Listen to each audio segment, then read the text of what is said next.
My name is Ron Aaron Eisenberg. I am delighted to serve as the MC for a program that will begin not only today, but run through May and all of June, every Saturday.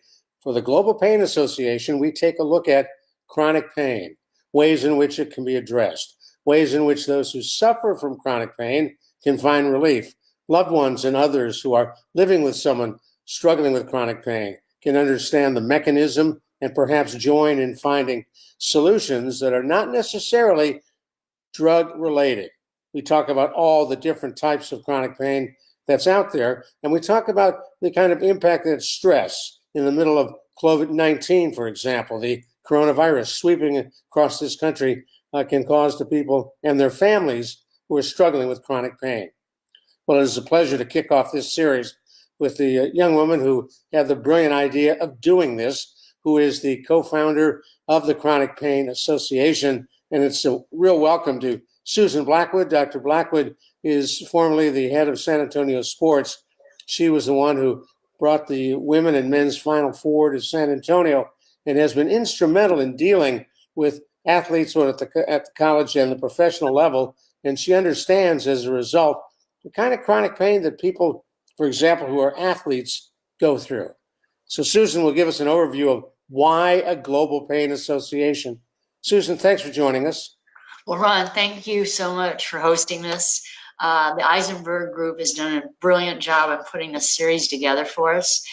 We had hoped to have a seminar on May 9th, inviting all of our chronic pain followers in San Antonio and their caregivers to an event that we were going to have at the Omni. And as a result of us being involved in the pandemic, we certainly, our hats go off to you and your bride, Gina, that have put this together for us. We have a volunteer board of 10 people that have done a tremendous job in the last year and a half of putting an organization together and showing people how passionate and how caring we are in terms of trying to find a resource for people with chronic pain and their caregivers. And as a result of our event last year, in 2019, we see the success that this organization can bring and the help it can bring to people that need this kind of resource. So again, thank you for hosting this, and we're really excited about having the second week of the program. Share with us, if you got a couple of moments, on why a chronic pain association, the Global Pain Association, and what you hope happens. Well, certainly we want to introduce alternative ways that people can manage their pain. And this series is a perfect example of 8 weeks of having opportunities to introduce strategies and therapies and things that people can rely on to help reduce the anxiety, the loneliness, the toil on their families, their finances when they are chronic pain sufferers. And for folks who want to get involved, both perhaps a member of the Global Pain Association, maybe they want to support us financially, how do they do that? Well, all of our events are free for the chronic pain patients and their caregivers, and that has been a philosophy of ours since day one. But if people want to donate, I think we've got a crawler across the screen showing them how they can go to globalpain.org, get involved and donate. And we're looking for sponsors for this series. We had 18 sponsors at our September event in 2019, and they certainly saw the advantage of reaching and being able to connect with people with chronic pain, since they have devices and services and support that help chronic pain patients. Well, Susan, I know that there are literally hundreds of thousands of people who can be helped by the Global Pain Association. So we thank you for forming it. We're going to move you to the background until the end of the program and bring in our very special guest, who is our speaker for today, Dr. Pendleton Wickersham, who is an expert in dealing with pain. He himself has been a chronic pain sufferer, and he can talk about that as well. Dr. Wickersham earned his medical degree with honors from Baylor College of Medicine in Houston, board certified in internal medicine and rheumatology, partner in the San Antonio-based Arthritis Associates. He consults and speaks before a whole lot of groups on pain and talks too about several medical devices that he has invented as a way to deal with chronic pain that people suffer. Texas Monthly Super Doc named him in 2015 as a super doc here in the state of Texas. and as an original board member of the Global Pain Association, we're delighted to welcome him on board. Dr. Wickersham, want to remind folks before we bring you on that this educational series is free, open to everybody who wants to participate. And this pain education series presented by the Global Pain Association, we're here every Saturday at noon in May and in June. And if folks want to learn more about it, just go to info@globalpain.org. So Dr. Wickersham, welcome.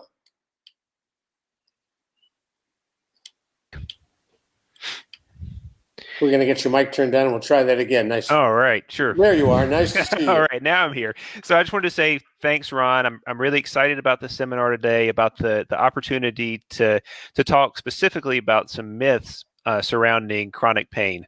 So we'll get to that in a little bit here. So I mentioned that you suffer chronic pain, and I'm assuming that's part of the reason as a physician you've gotten involved in it. Tell us a little bit about yourself, if you don't mind.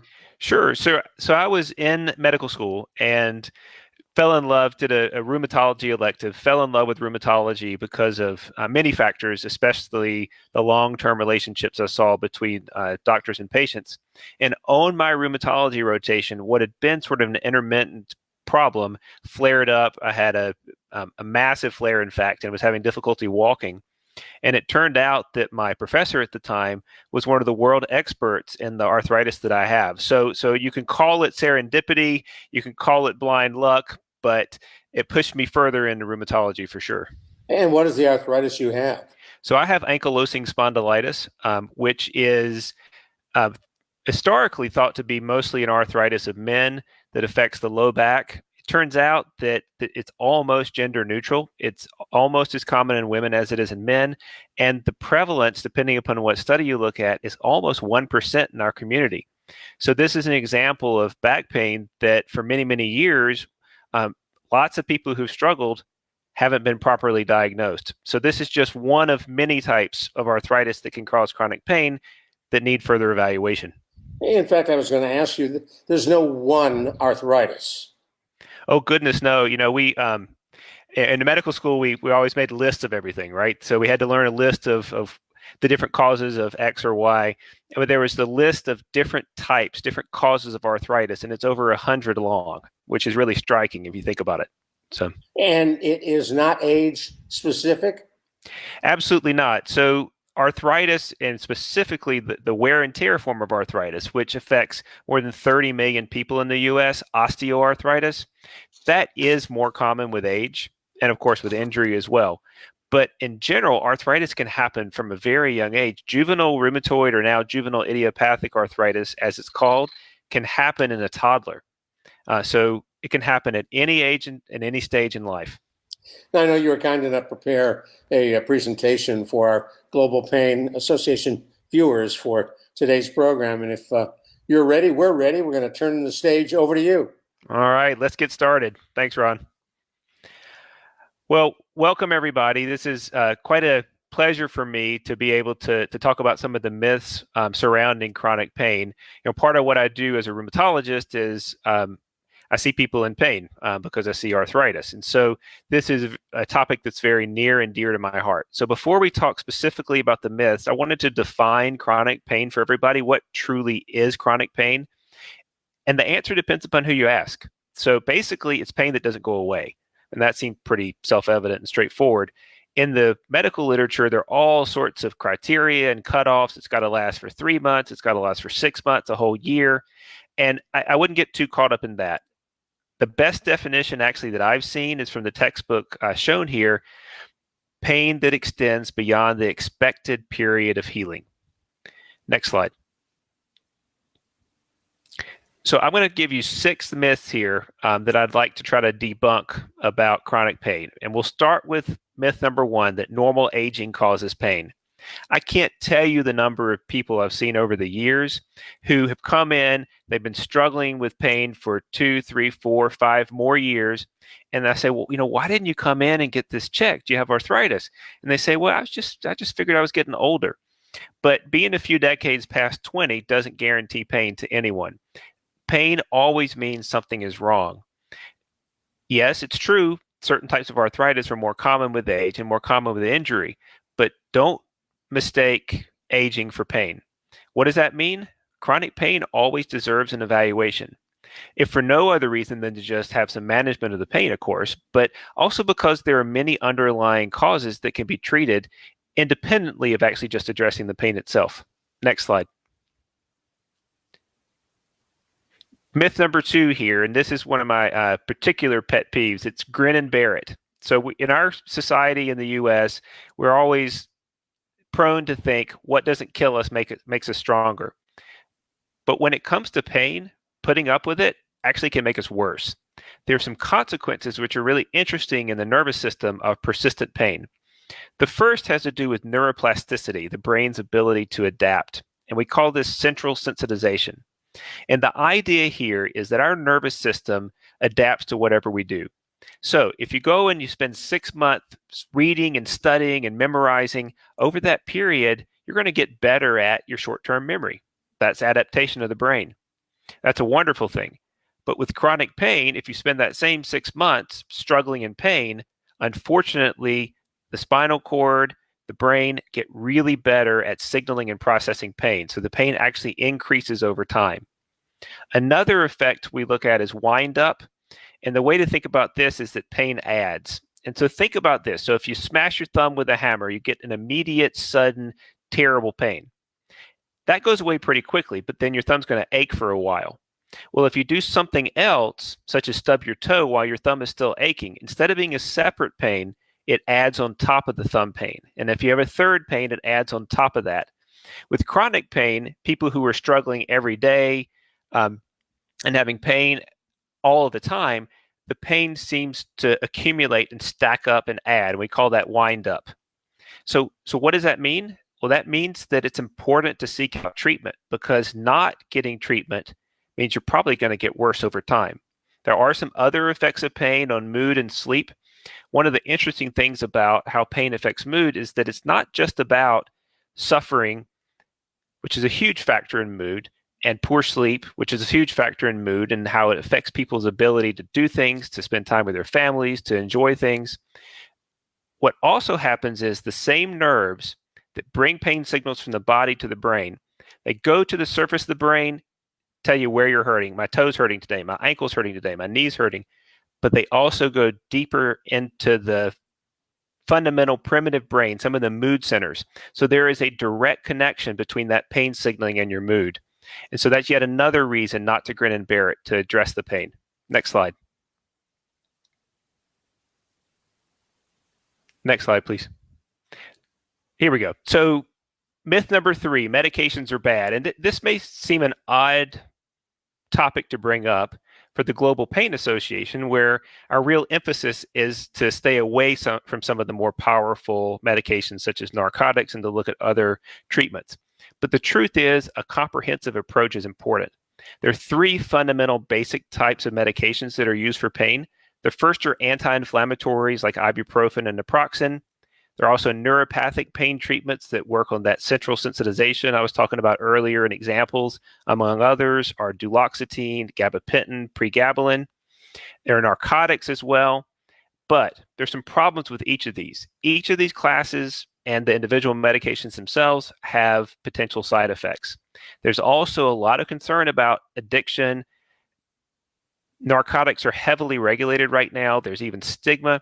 And so what I'm not suggesting here is that everybody take all these medications. What I'm suggesting is that it's very important to have a provider, a doctor, a PA, a nurse practitioner with whom you have a close relationship, a trusting relationship, who'll listen to you so you can sit and have a discussion about the risks, the merits, the benefits, what could go wrong about medications, because they often are an important part of the treatment plan, but only if you understand and watch for problems as well. Next slide. So we're about halfway through here. So we've got 3 more myths here. So y'all bear with me.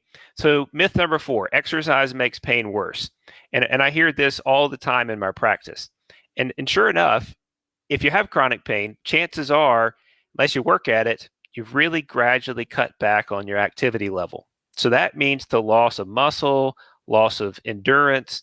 And then if you go and do something, you're going to be in bed for 1, 2, 3 days recovering. And that is absolutely the case. But exercise, in one study published late last year, showed significant benefit for people with pain. So 5 days at least of exercise, 5 days per week, dramatically reduced pain. 3 or 4 days didn't, which is kind of interesting. It had to be a pretty consistent exercise. So where's the disconnect here? How do people get to the point of exercise? And the answer is it's got to be gradual. So I'm talking about very low impact exercise. Water therapy is probably the easiest on the body because of the buoyancy of the water and how it takes a lot of pressure off the joints. But it can be the exercise bike or walking around the block or some gentle yoga or Pilates. But it's got to be gradual. Many of my patients have to start with just a simple 5 minutes of exercise each day until they get used to that, and then go up to 7 minutes, and then gradually build up over a period of many months to ideally 30 or 40 minutes a day. But the key is not to push it past that point of where they've actually trained to, right? So don't push it too hard, because overactivity, as I said before, often does cause worsening. Next slide. So myth 5 is that everybody feels pain the same. And the truth is, pain is different for everybody. And part of that is because of how it affects our social lives and our interactions with our families and our mood. But pain processing itself is different. There are some really interesting functional MRI studies in fibromyalgia, for example, which is a classic chronic pain syndrome. And what these researchers did in this one particular study I'm referencing is they put a thumb screw, basically squeezed the thumb of people with fibromyalgia, and then people who didn't have fibromyalgia, so-called normal controls. And what they found is if they squeezed the people with fibromyalgia's thumbs just gently, they had pain. And they had to squeeze the normal control's thumbs really hard to get that same level of pain. Well, that's not surprising. People with fibromyalgia are more sensitive to pain, and that's just part of the disease itself. What's interesting is the functional MRI component. So functional MRI is a way to image the brain while things are happening and see what areas are activated, what areas light up. And what's really striking about this study is that super hard squeeze on the normal controls and the gentle squeeze on fibromyalgia led to identical brain activity. So what does that tell you? That tells you, first of all, that people with fibromyalgia have real pain because their brains are interpreting it absolutely as such. But it also tells you that everybody processes and interprets pain differently. Next slide. All right, we got the last slide here, and this is probably what we should end with. Improvement is not possible, and that's absolutely a myth. But it is very important to manage expectations for everybody involved, because right now, with our current sophistication in dealing with chronic pain, the treatment is management instead of a cure. Part of that is because the central sensitization that happens, the brain changes over time, so the pain is not likely to be zero no matter what anybody does. I try to tell my patients if their pain is 9 out of 10, if we can get them down to 5 out of 10, their quality of life, their ability to do things, to enjoy themselves is going to be a lot better. So it's important to understand what's realistic. I think it's also important to look at this from a comprehensive perspective. So I encourage people to come at the problem from every direction possible. So of course that means medical interventions when needed. That means exercise, which we talked about. It means alternative therapies, and you're going to hear in the rest of this series about a fair number of alternative therapies that can be of benefit. I showed a picture here of acupuncture, which is just one of those therapies that often helps. And then finally, addressing mental health aspects of pain too. So if people want to do the best they possibly can, they need to do as many different things to address the pain in as many ways as possible. And that's all I have. I'll be happy to take some questions now. Back to you, Ron. For you, and one that I think is one of the more interesting that kicks it off. You talked about nerves and detecting pain, but what is pain? How are we actually feeling pain? But I mean, so pain is a wonderfully adaptive, protective mechanism, right? If you grab a hot plate on the stove, you want to let go as quickly as possible to minimize how badly you burn your hand. So pain is really useful and important. If you have something going wrong, like an appendicitis, that pain is a huge danger signal to your body. You need to do something about this. Unfortunately, with chronic pain, the signal takes on a life of its own. And so even if you take away whatever triggered it to begin with, a lot of times that signal persists in the brain and in the spinal cord. Now, I know that people who have problems with their feet, who may have diabetes, who get to a point where they don't feel pain in their feet, doing the same thing that someone else would feel pain. Is there a way to translate that into reducing pain for people who are feeling it?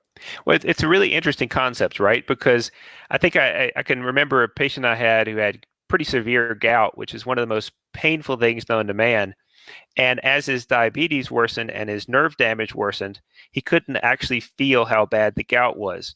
The problem is, if you lose all that sensation, you also lose all the protective aspects, which is why, one of the reasons anyway, that people with diabetes and nerve damage get ulcers on their feet, because if they get a little cut, they can't feel it. So yes, there's a lot of research looking at ways to interrupt some of the pain aspect of the signaling, but you can't block it all the way because there's some utility there too. That gets to my other follow-up question that Sure. one of our listeners had written in. Can't you just cut that nerve from the place the pain is coming from?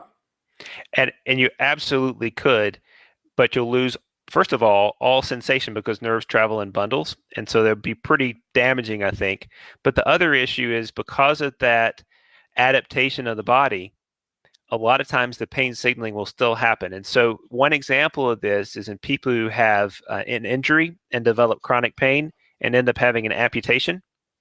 They will still feel the pain in that limb that's not there anymore. So they can have their leg cut off and they can still feel pain in their leg because the nerves remember it and are still signaling, which is really quite disturbing, right? Well, one of the sad statistics, San Antonio leads the nation in foot and below the knee amputations, often almost totally type 2 diabetes related. Right. Absolutely. I have a friend who went through that. He talks about that so-called phantom pain.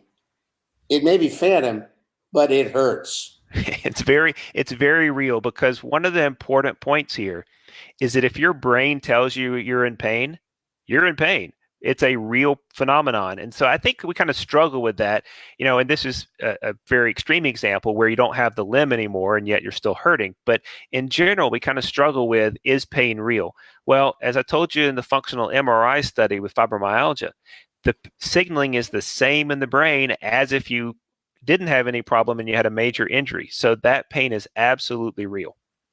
Now, we've gotten several questions along the same line, and that deals with the issue of, are there ways to identify pain, categorize it for the pain sufferer to self-diagnose, figure out what's going on? Well, sure.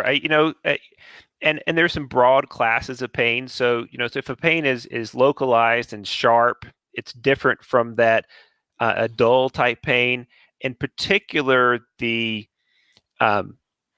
development of pain over time, where you get the change in the brain, so so-called neuropathic pain, that often has a burning or tingling or numbing or stabbing sensation with it. So you can kind of look at that. However, chronic pain always deserves an evaluation, partially because it needs to be treated, but partially because there are often underlying processes that are fixable, right? And I know if somebody has a bad knee, maybe they need a knee replacement. Now, I will tell you that about 25% of people who have a knee replacement still have some pain afterwards in the knee, even though the original knee structure is not there. And that just goes to tell you what the nerves can do over time and that same signaling issue. But certain causes of pain are actually fixable. So I would highly recommend people get a comprehensive evaluation to make sure there's not an underlying issue that we can fix. Now, you and I have talked about it. I had left knee total replacement. The moment I woke up from surgery, the pain was gone. I was literally living on ibuprofen until that surgery. And since then, I don't think I've had one. It's been over 2 years now. That's a pretty good thing. That's wonderful, right? And for 75% of people who have it, that ends up being the response. I will say that the average person who has a knee replacement has a lot of pain during the recovery period. And so most of my patients aren't really happy they did it for up to 6 months, but then they're very happy, right, after that. So you had a particularly good response, and good for you. Talk to me a little bit about what loved ones and caregivers can do to work with and help people with chronic pain. We live in a world in which 65 million people are caregivers.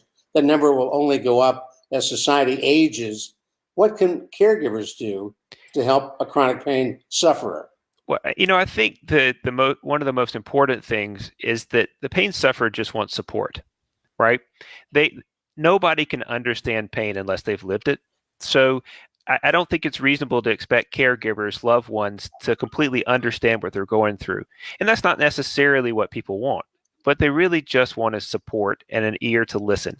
And I will tell you that with chronic pain, which is day in, day out suffering, there is a lot of caregiver fatigue that comes with it, right? People get tired of hearing about the pain when they're caring for their loved ones. But really what people with chronic pain want is support.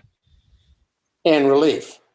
Well, of course, right? But of course, but the loved ones, what they can do is just be supportive and be loving.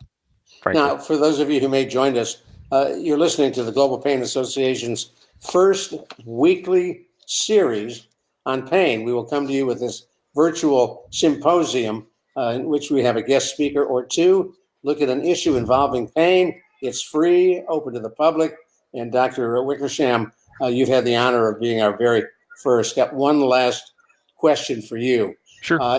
How do you find a doctor to treat the pain you have? And that's a great question, especially in today's day and age when there's so much regulation of pain medication and so many providers are afraid of prescribing anything for pain. And fortunately, the world has changed. And so we have reviews, right? And yes, there are always reviews that are perhaps not as accurate, but in general, reviews are a great way to see if somebody's going to listen to you. Because I'll tell you, when it comes to pain, having a doctor, nurse practitioner, PA who will sit and listen to you and really try to understand what's going on and help is the most important factor. Well, I want to thank you again for coming on. We truly appreciate your time and information that you have provided. And for folks who want to see this again, this presentation will be available at the Global Pain Association Facebook page, and no cost. You can share it with friends and neighbors and take a look at it again. So, Dr. Wickersham, thank you. Appreciate it. Thanks very much. We're going to jump now to Dr. Susan Blackwood, who is one of the founders and a founding board member and president of the Global Pain Association. And Susan, as you listen to this very first of our programs, what do you think? Well, first of all, I want to thank Dr. Wickersham for his time and efforts. He is a valuable board member of the Global Pain Association, and his guidance has really gotten us to this point where we're really reaching so many people in our community. I am really excited that he talked a lot about the myth about exercise, because next week we have Dr. Nydia Darby and Dr. Terry Bogus talking about the importance of exercise for chronic pain patients. And of course, Nydia is the world's best at explaining how yoga can be involved in the healing process. So we're really excited. Thanks for that lead in, Dr. Wickersham. But Ron, I want to thank you again for, again, being an awesome host and moderator. And we couldn't do this without the Eisenberg Group. So thank you again for your time and efforts. We appreciate it. And why don't we do it again next Saturday, 9 or 10 or 11 or 12? How many we have coming? Every Saturday for the rest of May and June, beginning at noon Central Daylight Savings Time. And if you want to find out more about the Global Pain Association, just go to globalpain.org and you can find out everything you need to know and a whole lot more. And Susan, you can always use funding to make these programs possible. Absolutely. We encourage people to donate. Obviously, there's no requirement. We want to offer our services and efforts free of charge to our chronic pain sufferers in the community. And South Texas, we've really reached out to a lot of people through these virtual series. We also have sponsors that sponsored our clinic last year, which was in September. And we're hoping that they'll come back and help us with this virtual series, because there's a lot more people that we're reaching through this mechanism. And so once again, join us again next Saturday, for whatever the date is next Saturday. And we learn all about exercise, yoga, and a whole lot more. May Susan Blackwood, 16th May go ahead. 16th at noon. We'll see Perfect, thank you. Mhm. We'll do it again soon. And to Dr. Wickersham, thank you very much. Have a great day, everybody. Global Pain Association comes back next week, right here on Facebook.